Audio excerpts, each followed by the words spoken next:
Hi friends, my topic is Websocket and its application. We can start with a brief introduction of Websocket. Websocket can be defined as a technology that enables bidirectional full duplex communication between client and server or a persistent single socket connection. Full duplex communication means it is a bidirectional communication that can move data in both directions simultaneously. Also, WebSocket connection is kept alive for as long as needed, allowing the server and client to send data, unlike a request and response method in traditional application. Alive means it won't be closed unless we close from our end. Also, it consists of two core building blocks, WebSocket protocol and WebSocket API. A WebSocket protocol is a communication protocol that provides two-way communication. As we know, a communication protocol is a set of rules and conventions that define how data is exchanged between device or system. Also, the next point is WebSocket API, which is a program interface for creating WebSocket connection and managing the data. Also, it is developed in JavaScript and it enables a developer to use WebSocket protocol in their application. Also, WebSocket is supported by all modern browsers. And another point about WebSocket is it is asynchronous by design, meaning that the data can be sent and received at any time without blocking or waiting for a response.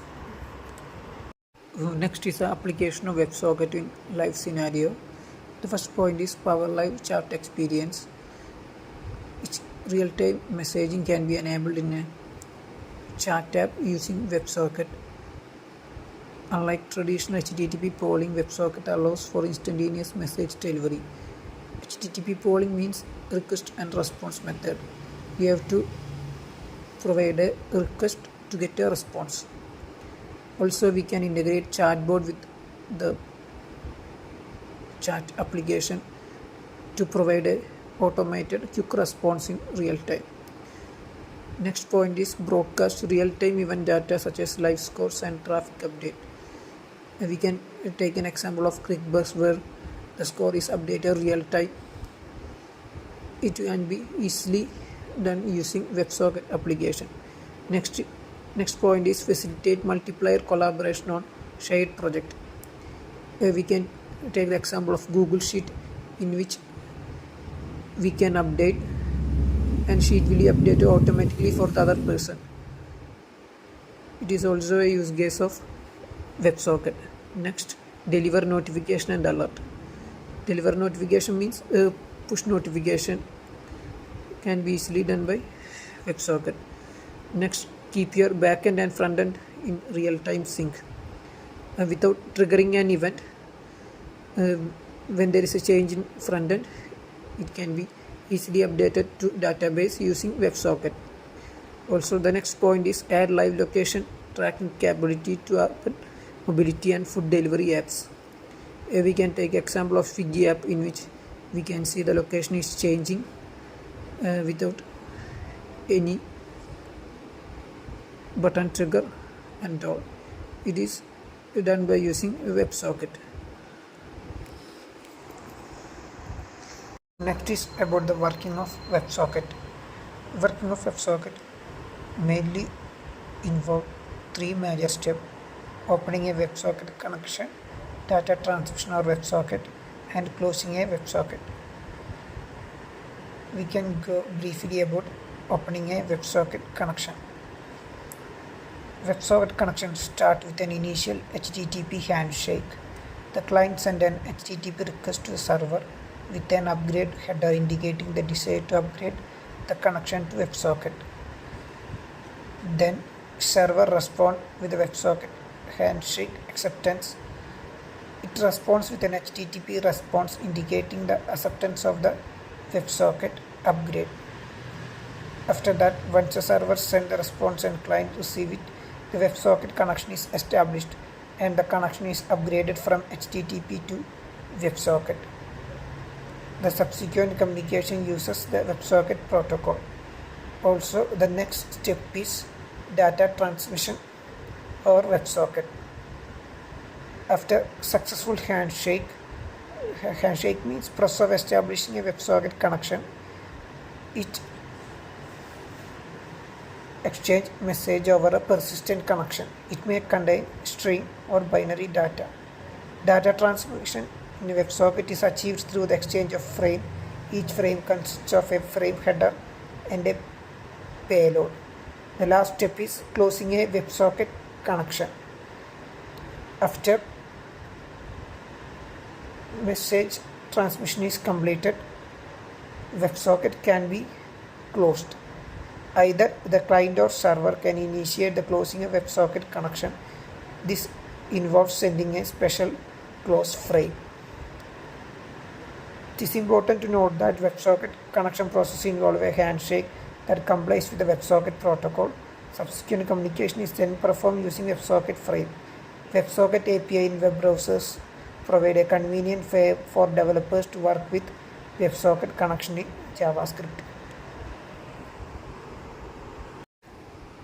In this section, I will explain about establishing a connection to WebSocket at API level, and it will be explained through code snippet used in a WebSocket communication.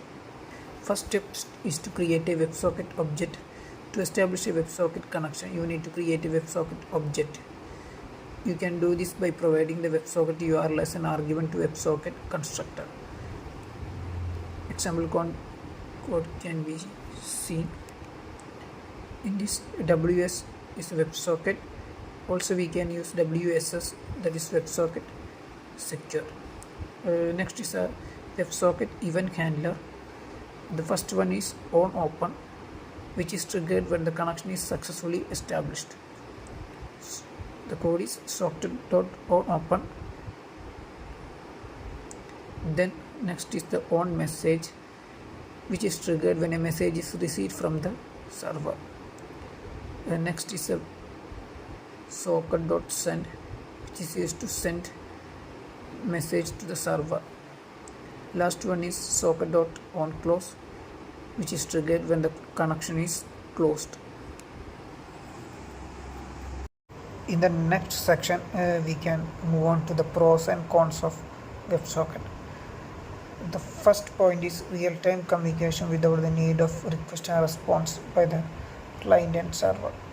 Unlike HTTP polling, in which we have to request for a response, in the WebSocket, since it is persistent, we do not have to request for a response, and it will be provided concurrently. The next point is they can reduce bandwidth usage and server lock, which means since WebSocket maintains a persistent connection, there is no need for frequent requests to check for update. This reduces the overall network traffic, as the server can push update to the client only when necessary. The next point is reduced latency, improved performance. It means in WebSocket, the need for repeated connection is not needed, so it will improve the performance of the application by reducing the latency compared to traditional HTTP connection. Then we can go to the cons of WebSocket, which is also called demerit. The first demerit is it cannot transmit audio and video data. Also, there is no way to connect automatically when any connection is lost. Also, some environment will block proxy server.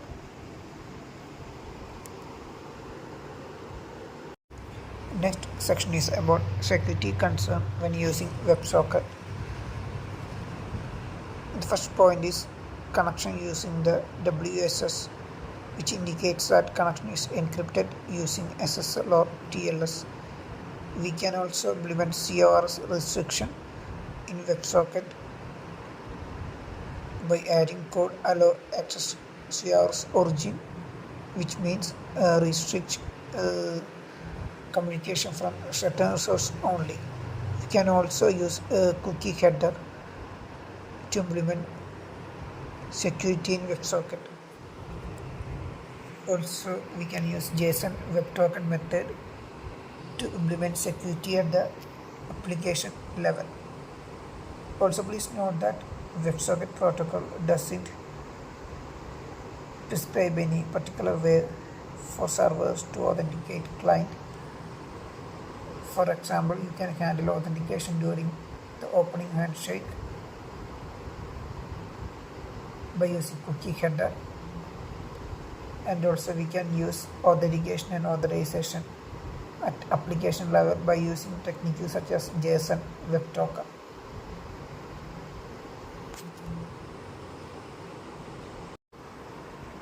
Next section is about alternatives to WebSocket. The first one is server-sent event. Server-sent event is a simple and efficient mechanism of sending real-time update from the server to the client over HTTP connection. Unlike WebSocket, it is a unidirectional communication where the server can push update to the client, but the client cannot send any message back to the server. Next one is long polling. Long polling is a web communication technique that will enable client to receive real-time update from the server. Unlike traditional polling, where the client repeatedly sends requests to server at fixed interval, long polling involves the server holding a request open until new data is available. The next one is MQTT, message queuing telemetry transport, which is widely used in the Internet of Things and other messaging applications. Next one is a WebRTC. It is a web real-time communication, a set of open source technology that enable real-time communication between web browsers. It provides a framework for building applications that support video chat, voice calling, data sharing without the need of external plugin or additional software.